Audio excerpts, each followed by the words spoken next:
Assalamualaikum warahmatullahi wabarakatuh. Apa kabar anak-anak? Baik semua? Sehat semua? Saya doakan semoga pada pagi ini kita semua diberi kesehatan, kekuatan dari Allah Subhanahu wa Ta'ala, sehingga kita bisa melaksanakan tugas belajar sebagaimana biasa. Untuk pagi ini saya akan menerangkan pelajaran fikih kelas 8 semester ganjil bab 3 tentang puasa. Di antaranya ada pengertian puasa, hikmah puasa, hukum puasa, dan syarat-syarat serta rukun puasa, dan hal-hal yang membatalkan puasa, dan ada lagi hikmah puasa. Untuk itu, yang pertama adalah pengertian puasa. Puasa dari kata soma, yasumu, sauman, siaman, atau yang terkenal adalah as-saumu. Menurut bahasa, as-saumu atau puasa adalah menghindari dari segala sesuatu, seperti menghindari makan, menahan minum, menahan nafsu, dan menahan berbicara yang tidak bermanfaat dan sebagainya. Ini yang dimaksud puasa menurut bahasa. Sedangkan menurut istilah, puasa adalah menahan diri dari segala sesuatu yang membatalkan puasa 1 hari lamanya, dimulai dari terbitnya fajar sampai terbenamnya matahari. Nah, karena puasa ini dilaksanakan selama 1 hari, untuk itu umat Islam, termasuk kalian semua ini, bisa menahannya lapar, bisa menahan nafsu, dan juga bisa menahan dari berbicara yang tidak bermanfaat dan sebagainya selama 1 hari, atau mulai terbitnya fajar sampai terbenamnya matahari. Perintah puasa dalam Al-Quran, Bismillahirrahmanirrahim, ya ayyuhalladzina amanu kutiba alaikumusyamu kama kutiba alal ladzina min qablikum la'allakum tattaqun, dalam surat Al-Baqarah ayat 183, yang artinya, hei orang-orang yang beriman, diwajibkan atas kamu berpuasa sebagaimana diwajibkan atas orang-orang sebelum kamu, agar kamu bertakwa. Ada ketentuan-ketentuan yang harus dilaksanakan, seperti rukun puasa, syarat wajib puasa, dan lain sebagainya. Sekarang yang rukun puasa itu ada 2. Yang pertama adalah niat, yang kedua adalah imsak. Niat yaitu mengerjakan untuk berpuasa yang dilaksanakan pada malam hari, mulai malam hari sampai sebelum fajar. Ini yang dinamakan niat. Jadi kalau umat Islam niat puasa Ramadan dilaksanakan pada siang hari atau pagi hari atau setelah terbitnya fajar, maka hukumnya tidak sah. Khusus untuk puasa wajib, niat berpuasa harus dilaksanakan pada malam hari. Kemudian yang kedua, imsak. Imsak adalah menahan diri dari hal-hal yang membatalkan puasa. Jadi selama 1 hari penuh umat Islam menjalankan ibadah puasa, dilarang melakukan hal-hal yang dilarang dalam berpuasa. Sekarang syarat wajibnya puasa, di antaranya adalah Islam. Nabi Muhammad sallallahu alaihi wasallam bersabda, "Bunyal Islamu ala khamsin, syahadati alla ilaha illallah wa anna Muhammadar Rasulullah wa iqamis sholati wa itaiz zakati wal haji wa saumi Ramadan." Hadis yang terakhir ada keterangan wa saumi Ramadan.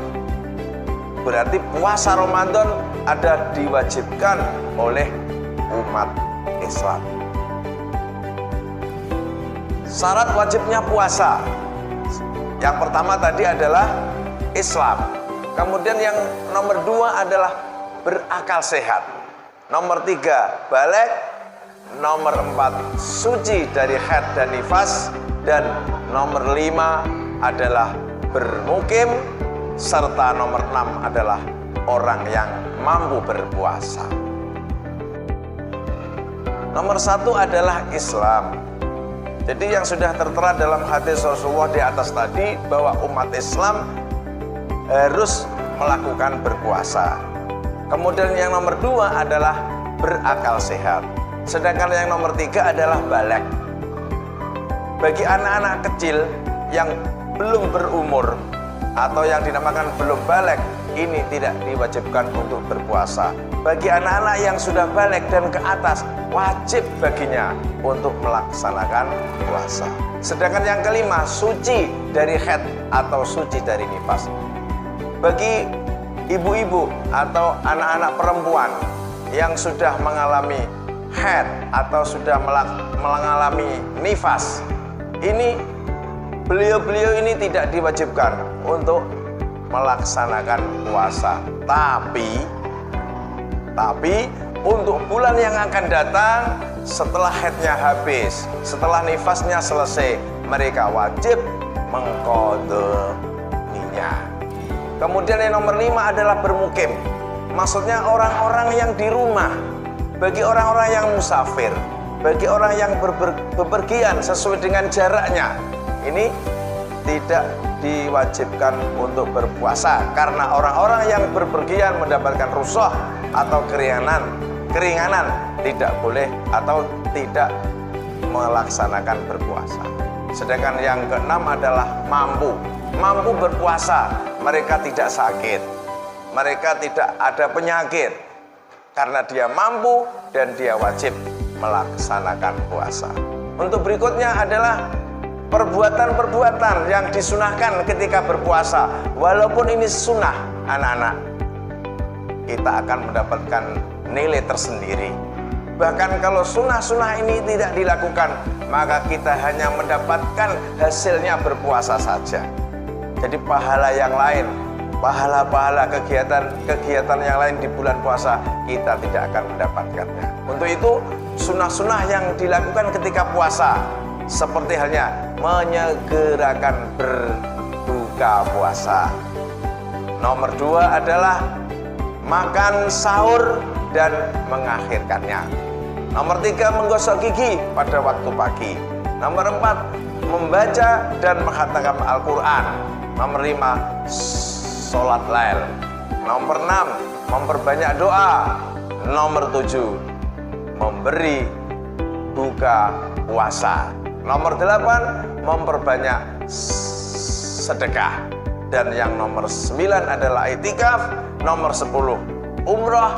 Dan yang nomor 11 adalah memperbanyak amalan-amalan kebaikan. Selanjutnya, hal-hal yang dapat membatalkan puasa. Yang pertama adalah makan dan minum dengan sengaja. Jadi kalau ada orang yang makan atau minum tidak disengaja karena kelupaan, atau orang-orang itu dipaksa untuk makan atau dipaksa untuk minum, maka tidak membatalkan puasa karena itu dipaksa atau karena dia lupa.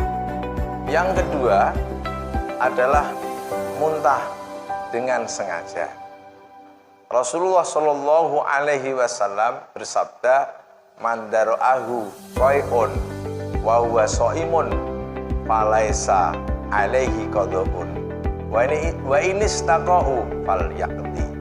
Yang artinya, barang siapa yang dipaksa muntah sedangkan dia dalam keadaan puasa, maka tidak ada qadha baginya.